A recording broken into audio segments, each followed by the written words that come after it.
Instead of stuffing, I'm gonna fill the turkey with a slightly smaller turkey. It's called a turkey key. A turkey key? Yeah, I was there for the insertion. He used shoehorns. I'll be having sides. What's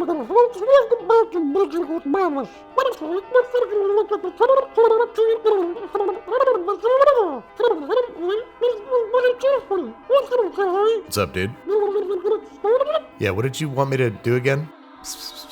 Oh, that. Okay, now that we've got that out of our systems, it's time to get to making the turkey, which, for the record, like all of you, I think is a patently bad idea. But I think the only way we're going to make it work is by deboning one of our turkeys. In this case, Jeffrey, our slightly smaller turkey. I'm sorry if my anthropomorphizing them earlier made this difficult to watch. But to debone the turkey, we're basically making shallow cuts, starting at the spine, going underneath the thigh and the breast, and making our way around the carcass, which we're then going to delicately separate from the thin layer of skin between the breasts. Set that aside for stock making, and then it's time to try and even out our breast meat, which is very thick at the top and very thin at the bottom, so we're going to place some shallow cuts right up near the top of the breast so we can spread them out a little bit more evenly. Then I'm also going to remove the wings for both ease of rolling and insertion, and then I'm going to score the breast meat a little bit, which is going to allow us to season it a little bit more deeply. Set the wings aside, these are also great for making stock. And then it's time to season the interior of our bird with a few generous pinches of kosher salt and a few generous twists of freshly ground black pepper. It was at this point that I also decided it would probably be best to remove the thigh bones as well, which we're going to accomplish by scraping the meat down the side of the bone, separating the bone at the joint, and running our knife in between. And again, set aside to make turkey stock. We're about to destroy this perfectly good turkey, so we might as well make as much use of it as possible. And now it's time to roll and tie our turkey into a long, cylindrical, tubular shape that's going to make it easier to insert into the cavity of the other turkey.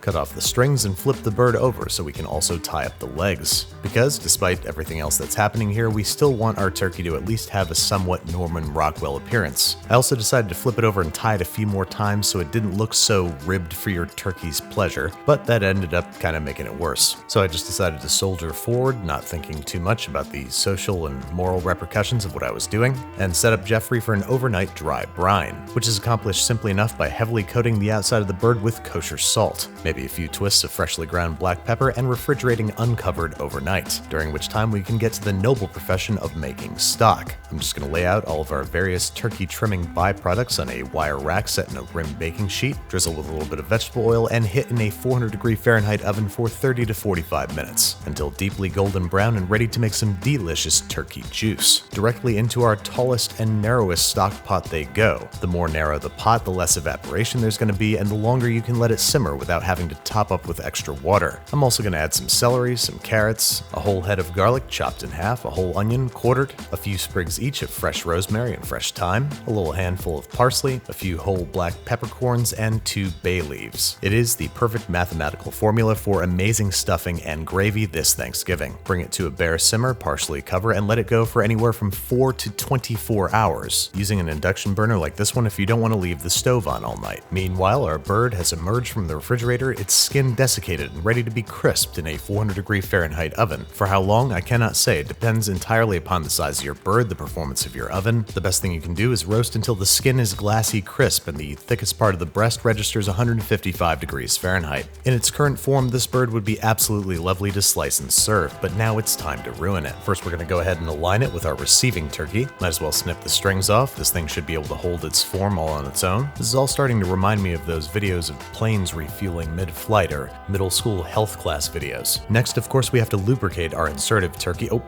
wrong lube. Let's use some vegetable oil. Now, if you have any small children, I would ask them to leave the room because it is time to insert our turkey torpedo. This really doesn't look right. Let's go ahead and blur this. Not trying to get demonetized here. I'm kidding, of course. This is perfectly natural and normal and part of life. Oh my god, here come the shoehorns. I honestly got these shoehorns as a joke and never intended to use them, but I can't seem to get this horrible thing to happen, so I need a little shoehorn help. And look at that, it actually worked. Oh god, that is horrible to look at. I totally get what Robin was talking about now. I think I've just ruined Thanksgiving.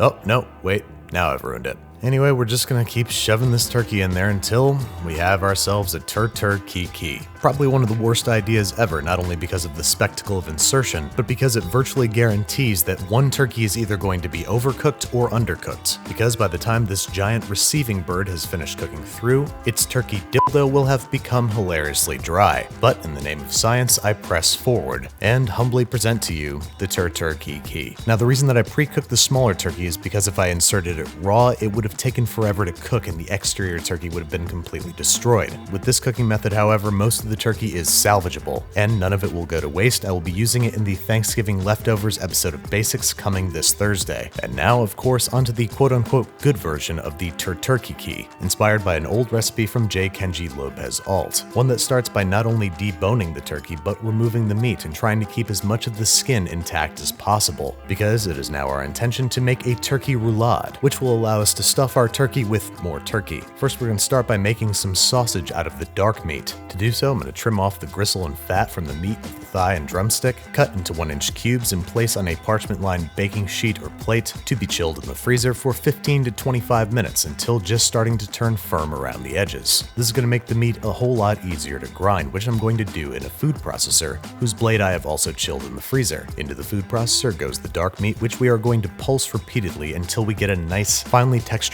dark meat ground turkey, which we're going to dump out into a bowl and begin adding some flavor to. That sentence didn't turn out right. Anyway, I'm going to add some finely chopped fresh herbs, a little bit of sage, probably a packed tablespoon's worth, maybe a half teaspoon of finely minced thyme, and a teaspoon of finely minced rosemary. I am also, of course, going to season liberally with kosher salt and freshly ground pepper, and because I'm trying to evoke as many Thanksgiving flavors as possible, a little bit of freshly grated nutmeg, and a clove or two of freshly grated garlic. After all, 'tis the season to be, well, seasoned. Mix that all together until the herbs and spices are evenly distributed, and voila, some delicious turkey sausage, which we are now going to stuff into our breast. First, we have to remove the tender from the bottom of the breast, along with trimming off any fat or gristle that might be hanging out, and then we're going to butterfly this bad boy because we want it nice and thin for our roulade. It's still pretty uneven, so I'm going to cover it with plastic wrap and pound it flat with either a meat mallet or a frying pan, and then I want it to resemble more of a rectangle, so I'm going to trim and butterfly the tender and use it to sort of patch the corner of the breast, turning it into kind of a rectangle. Then we're going to evenly spread our sausage mixture over top, pat it down, and commence to rolling it up, making sure to start rolling with the side that's been patched so it all stays together. Then it's time to once again flatten out our skin. That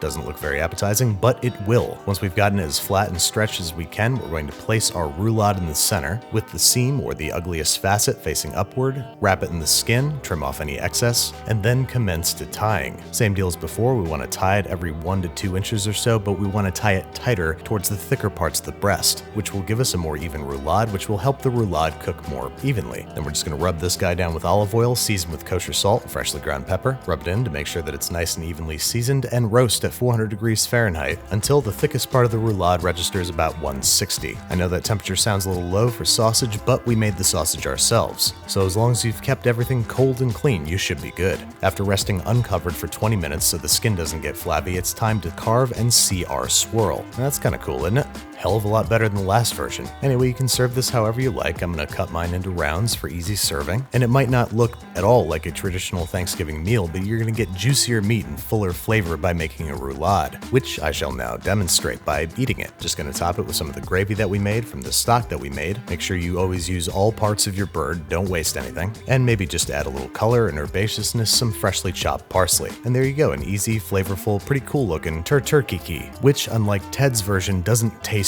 wrong. Instead, it tastes so right it entered the Clean Plate Club. And with that, folks, happy Thanksgiving, and don't stuff a turkey into another turkey. Hey guys, I know today's episode was a little silly, but I wanted to take a minute and talk to you about something very serious, and that is cancer. I have always been surrounded by cancer. I lost my mother to cancer when I was 11, and most recently my Aunt Kathy, with whom I've always been very, very close, has been diagnosed with terminal cancer, which is why this Thanksgiving I'm very proud to be partnering with Game Theorist with his Cancel Cancer campaign to support St. Jude's Children's Research Center, which is an amazing organization. They never bill patients' families for treatment or travel or housing or food.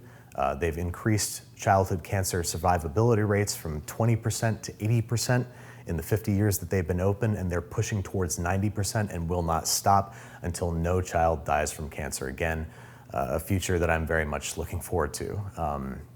So if you'd like to donate, check out the donate button down here or over here somewhere. Somewhere around the video player, there's a donate button, or click the link in the video description below. I myself am going to be giving $5,000 to this very worthy cause, and I hope you can give whatever you can, $100, $10, $1, anything makes a difference. And I would be very thankful this Thanksgiving, I'd be very thankful if you gave whatever you could to this very important cause. Thank you guys so much, and have a great holiday.